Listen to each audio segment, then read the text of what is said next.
Hello, you're watching RT with me, Kevin Owen. We're very pleased to say today that we're joined by the President of the Russian Federation, Vladimir Putin. We're very pleased because this is his first major interview since his inauguration, and he's granted it to us. So, Mr. President, thank you very much for making the time to talk to us. What I want to talk about, first of all, is the ongoing, at the moment, APEC summit. You'll be going there very shortly in Vladivostok. Of course, it's the first time that Russia has held it, a prestigious event. But it always begs the question, what's actually achieved at these events like that, like the G8, like the G20? Now, although APEC is primarily an economic vessel, there's a lot of politics involved as well. And of course, a lot of the key players, including you, including America, a lot of key players disagree on some very key issues. I'm thinking about Syria, I'm thinking about missile defense, thinking about Iran. Is there a danger that the politics may stifle, get in the way of the big economic deals that the very same key players are hoping to sign at this summit, or at least talk about signing?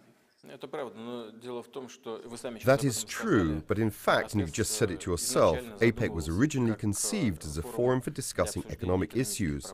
And as this year's host country, we also intend to focus on economic and socio-economic challenges. APEC was originally established with the overall objective of liberalizing the global economy, and we intend to make this the key issue on the agenda in Vladivostok. When I invited our counterparts 5 years ago to meet in the Russian Federation, my rationale was to acknowledge the importance of this area for Russia, given that 2/3 of Russia's territory is located in Asia, and yet the bulk of our foreign trade, more than 50%, is with Europe, whereas Asia only accounts for 24%. Meanwhile, Asia is developing rapidly and intensively. You and I know it, and everybody knows it. Therefore, we are planning to focus primarily on economic challenges, transport, global food security, and the task of liberalizing the global economy. It's a well-known fact that the past year has seen a dramatic increase in the number of people affected by starvation, which has grown by 200 million. This means that 1 billion people worldwide are currently suffering from food shortages or famine. I believe this is the kind of issue that will be the focus of attention, along with a number of other challenges that are highly sensitive and significant for millions of people. As far as Syria and other hotspots are concerned, issues that are currently in the limelight, we will certainly address them in our deliberations at the forum, in bilateral discussions or otherwise. They won't be overlooked. But you touched on another big subject in the headlines, the horrendous events that have been unfolding in Syria over the last 18 months. Now, Russia's position has been steadfast all the way along the line here. You've said there should be no foreign intervention, and it should be the Syrian people who do the deciding, and it should be done through diplomacy. However, that's a great idea, but day in, day out, innocent lives are being lost on both sides. Is it time for something more than talking? Should Russia be reassessing its position maybe now? How come Russia is the only one which is expected to revise its stance? Don't you think our counterparts in negotiations ought to revise theirs as well? Because if we look back at the events in the past few years, we'll see that quite a few of our counterparts' initiatives have not played out the way they were intended to. Take the examples of numerous countries riven by escalating internal conflict. The US and its allies went into Afghanistan, and now they're all thinking about how they can get out of there. If there's anything on the table, it's the issue of assisting them in withdrawing their troops and hardware from Afghanistan through our transit routes. Now, are you sure the situation there will be stable for decades to come? So far, no one can be confident about it. And look at what's going on in Arab countries. There have been notable developments in Egypt, Libya, Tunisia, Yemen, and other places. Would you say that order and prosperity have been totally ensured for these nations? And what's going on in Iraq? In Libya, there are armed clashes still raging among the country's various tribes. I won't even mention the way the country had its regime changed.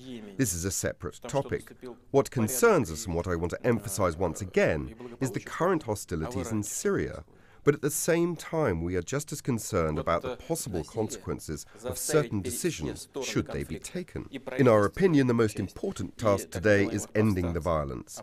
We must urge all the warring parties, including the government and the so-called rebels, the armed opposition, to sit down at the negotiating table and decide on a future that would guarantee security for all stakeholders in Syria.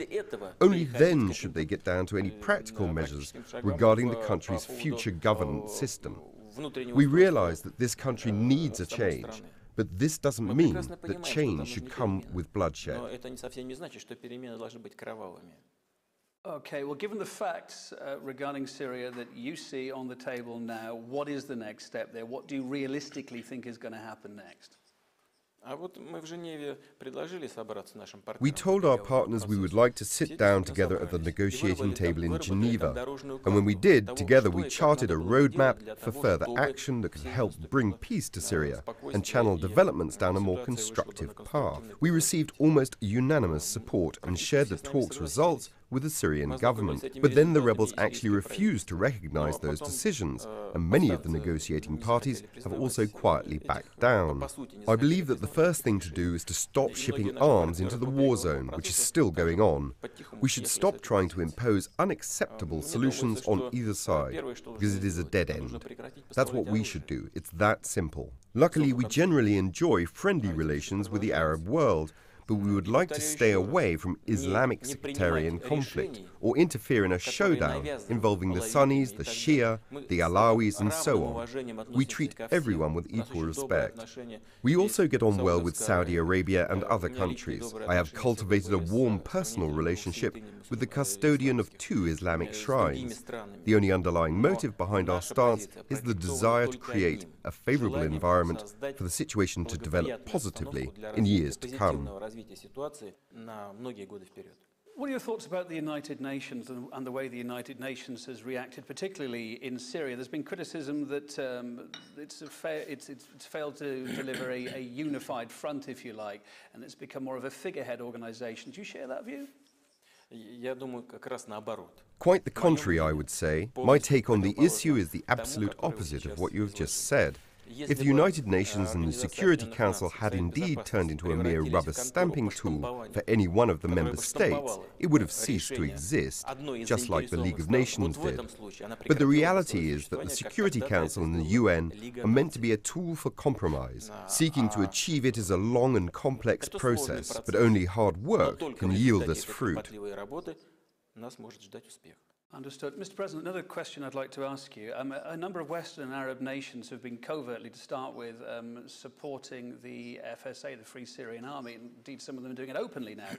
Of course, the catch here is that the FSA is suspected of hiring in known al-Qaeda fighters amongst their ranks.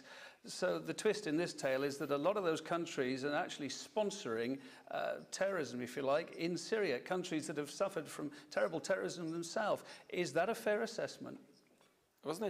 You know, when someone aspires to attain an end they see as optimal, any means will do. As a rule, they will try and do that by hook or by crook, and hardly ever think of the consequences. That was the case during the war in Afghanistan, when the Soviet Union invaded in 1979. At that time, our present partners supported a rebel movement there, and it basically gave rise to al-Qaeda, which later backfired on the United States itself. Today, some want to use militants from al-Qaeda or some other organizations with equally radical views to accomplish their goals in Syria. This policy is dangerous and very short-sighted. In that case, one should unlock Guantanamo, arm all of its inmates and bring them to Syria to do the fighting. They're practically the same kind of people. But what we should bear in mind is that one day these people will get back at their former captors. On the other hand, these same people should bear in mind that they will eventually end up in a new prison, very much like the one off the Cuban shore. I would like to emphasize that this policy is very short-sighted and is fraught with dire consequences. I'd like to broaden it out a little bit now, a little bit wider from Syria. You touched on it yourself, sir. Syria's in the middle of a civil war. We're seeing conflicts in Bahrain and in Saudi Arabia. Okay, things are a bit calmer in Egypt, Libya and Tunisia. You mentioned it just now. But standing back from it, overall, all the troubles we've seen in the Middle East, all the turmoil there, has it been at all for the good or for the bad? Where's it put that region now? You know, we can discuss this into the small hours and still run out of time. For me, it's clear these events have a historic logic. The leaders of these countries have obviously overlooked the need for change and missed ongoing trends at home and abroad. So they failed to produce the reforms which would have saved the day. All these events logically stem from this background. Whether this is a blessing or a curse, with many negative implications, is now too early to say. In any case, the lack of a civilized approach, the high level of violence, has so far stood in the way of any sustainable political structures which would help solve economic and social problems in societies hit by those events. This is what causes a lot of concern for the future, because the people in those countries, who have had enough of their previous regimes, clearly expect the new governments to begin with tackling their social and economic problems in a competent way. But with no political stability, these problems cannot be solved. Let's turn now to the United States, the upcoming election there, which we're all looking forward to very much. Of course, now the reset button with Russia was firmly pushed by Barack Obama over the last 4 years, but it's had its ups and downs, and there's still that missile defense shield that's a headache for Russia in the east of Europe. If Obama does win a second term, what's going to define the next chapter of Russia and America's relations? And is he a chap that you can do business with? I believe that over the last 4 years, Presidents Obama and Medvedev have made a lot of progress in strengthening Russia-US relations. We have signed the New START Treaty, and backed by the US, Russia has become a fully fledged member of the World Trade Organization. There are more reasons to be optimistic about our bilateral relations, our strengthened cooperation in combating terrorism and organized crime, in the non-proliferation of weapons of mass destruction, and in other areas. In other words, we have accumulated quite a lot of positive experience. But the issue you mentioned, the US missile defense system, is surely one of the key issues on today's agenda, because it involves Russia's vital interests. Scholars and experts understand that a unilateral solution will not enhance global stability. In essence, the intention is to upset the strategic balance, which is a very dangerous thing to do, as any involved party will always strive to maintain its defensive capabilities, and the entire thing could simply trigger off an arms race. The thing is that in order to solve the missile defense issue, we both need to accept as an axiom that yes, we are reliable partners and allies for each other. Let's imagine for a second we have the solution. That means from now on we jointly assess missile threats and control this defense system together. This is a highly sensitive area of national defense. I am not sure that our partners are ready for this kind of cooperation. Is there anything that Russia can do to try and meet in the middle, to give a bit of ground? We did what we could. We said, let's do it together. Our partners are so far refusing to go along. But what else can we do? We can maintain dialogue. That's exactly what we will be doing. But naturally, as our American partners proceed with developing their own missile defense, we shall have to think how we can defend ourselves and preserve the strategic balance. By the way, America's European allies, who also happen to be Russia's partners, have nothing to do with it. I believe that as a European national, you should understand it. This is a purely American missile defense system, and a strategic one at that, with its European elements pushed to the periphery. You see, Europe, just like Russia, is not allowed to take part in either assessing missile threats or controlling the system. Our original proposal was to develop it as a three-party solution, but our partners have not agreed to that. Okay, so we think you can work with Barack Obama if he gets in. What about if Mitt Romney gets in? I've got some quotes here from just a month or two ago. This is the man that, if he makes it to the White House, said, Russia is without question our #1 geopolitical foe. They fight every cause for the world's worst actors. He went on to say, Russia is not a friendly character on the world stage. Could you work with him, sir? Сможем. Yes, we can. We'll work with whichever president is elected by the American people. But our effort will only be as efficient as our partners allow it to be. As for Mr. Romney's position, we understand that this is to a certain extent motivated by election campaign rhetoric. But I also think that he was obviously wrong, because such behavior in the international arena is the same as using nationalism and segregation as tools of US domestic policy. Its effect in the international arena is the same. When a politician, a person who aspires to lead a nation, especially a great country like the US, declares someone to be enemy a priori. And by the way, this brings something else to mind. When we talk about the missile defense system, our American partners keep telling us this is not directed against you. But what happens if Mr. Romney, who believes us to be America's #1 foe, is elected as President of the United States? In that case, the missile defense system will definitely be directed against Russia, as it is technologically configured exactly for this purpose. And you also have to think about its strategic character. It's built not for a year or even a decade, and the chances that a man with Romney's views could come to power are quite high. So what are we supposed to do to ensure our security? We started off our talk by talking about the forthcoming APEC summit, which you're off to very shortly. And when you're there, I gather you'll be meeting the Chinese President Hu Jintao. You won't be meeting Barack Obama because he's not there. Hillary Clinton will be, he's not there. Is that a sign of how he regards APEC? It may just be busy, but is it a sign that how he regards it? And is it also a sign that maybe China is increasingly becoming a bigger geopolitical and commercial partner for you? China is indeed becoming a global economic and political hub. This is part of a global trend, with new centers emerging on the political and economic landscape. This is an obvious fact for everyone. The question is the pace of change. China has taken up this new leading role, not only in Russia's eyes, but also in the eyes of the whole world.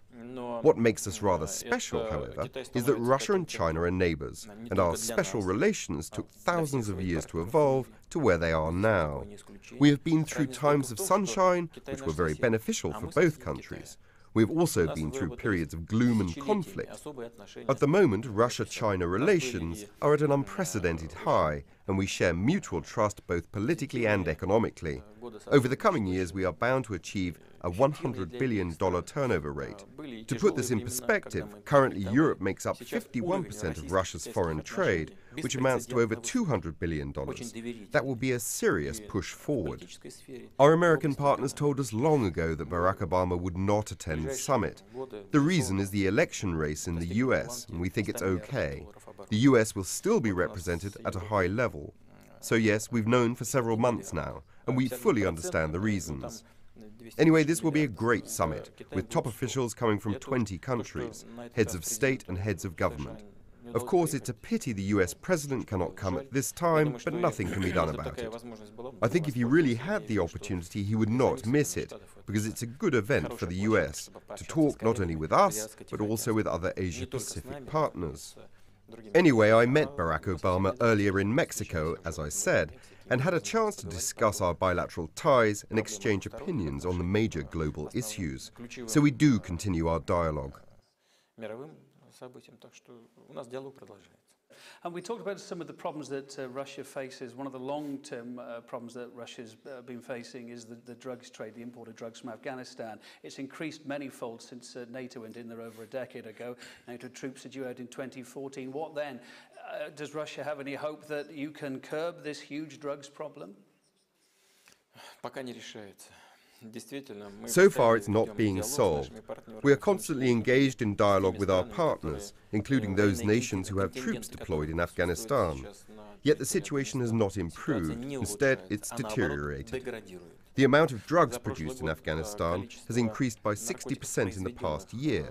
By the way, I'm not sure about the exact figures, but some 90% of heroin peddled in the UK comes from Afghanistan. This is a common challenge and a common threat for us all. For Russia, this is a very serious threat to our national security that cannot be overstated. More than 20% of the overall drug traffic coming from Afghanistan is marketed inside Russia. That equates to 70 tons of heroin and roughly 56 tons of crude opium as of last year, which is an immense amount, and it definitely qualifies as a threat to our national security. Can you explain to our viewers what the correlation was? Why did this problem increase while NATO troops were there? Was there any connection? Why was that happening? There is an apparent link. I won't bring up any criminal schemes right now, but none of the nations who are currently committing their troops to Afghanistan want to make matters worse for themselves by combating drugs in Afghanistan, because drugs are Afghanistan's way of making a living. 9% of that country's GDP comes from drug trafficking. If you want to replace this 9%, you'll have to pay, but no one wants to. And you cannot get anywhere with mere statements about how you are planning to make up for those drug revenues with other kinds of income. Talk is not enough. What you need is substantive economic policies and financial assistance. Nobody seems willing to provide that, and no one wants to complicate matters for themselves by taking on drug trafficking. Because if you take away drug revenues from these people, you effectively compel them to starvation, and that means making even more enemies in Afghanistan. If you go after drugs, people will go after you. That's all there is to it. Drugs are closely related to terrorism and organized crime, but that is something everybody is aware of already. Everyone knows that drug revenues are partly used to finance terrorism. But even this awareness and the realization that Europe is being flooded with Afghan-produced drugs is not enough to encourage our partners to seriously tackle this issue, and this is very sad.